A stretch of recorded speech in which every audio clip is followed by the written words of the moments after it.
Hey, it's Sand from Diane Talk, Real Talk, 2 of 2. Yesterday I said I'm going to talk about nothing, thinking about nothing during sex, and you'd be surprised where it takes you. Actually, you're not going to be surprised at all because it's pretty good, right? You're pretty smart people, so here it is. When you think about nothing during sex, you can feel everything during sex. And it doesn't mean, sex, penetration, whatever. It means foreplay, cuddling, kissing, romantic talking, looking at each other. More and more people today say that they find themselves thinking about their kids in school. A couple of girlfriends of mine are like, yeah, I'm thinking about what to make for dinner. And I'm like, while you're having sex, you're thinking about what to make for dinner? And they're like, yeah. I'm like, okay. But I don't like, so, but again, that's not a judgment. It's just surprising to me that there are so many people who feel this way, but life is full of things and turning off your mind is hard. So let me give you a little bit of advice from someone who gets it as far as what you think about. When you don't think about anything in particular and you think about the experience or you allow yourself to feel the experience, then you get it.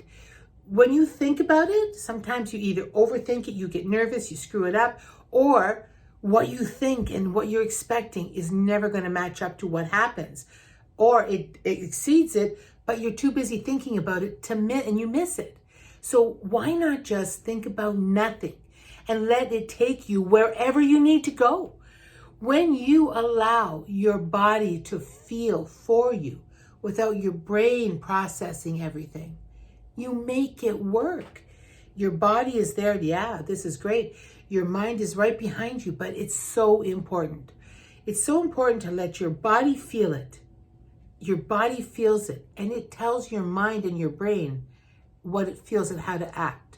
I think that's really, really, really important. Honest to God, when you allow yourself to be in the moment, you feel it, that kiss, when he gets on top of you or you get on top of him, when you touch each other, when you allow yourself to be in that moment and you feel it, how soft your skin is, how nice you smell, how good he feels, how warm his hands are. That gives you everything you need to know, and it lets you know in your body that you're processing it well and you're going to have better experiences, better orgasms, more closeness, the ability to pay it forward. So if you're getting what you need and it feels so good, it's easier for you to give it back and make it feel just as good. Really, really, really, it's my cat. Really, really, really important things here because it allows you to be the best you possible. And when you turn off your mind, it allows you to just be blissful, quiet, allowing the great vibes and the great energy and the great feelings to come in. And then what comes out? The same thing. And that's what it's all about, my friend. This is Diane from Diane Talk, Real Talk. We'll talk soon. We're going to talk about something different every single day. Take care.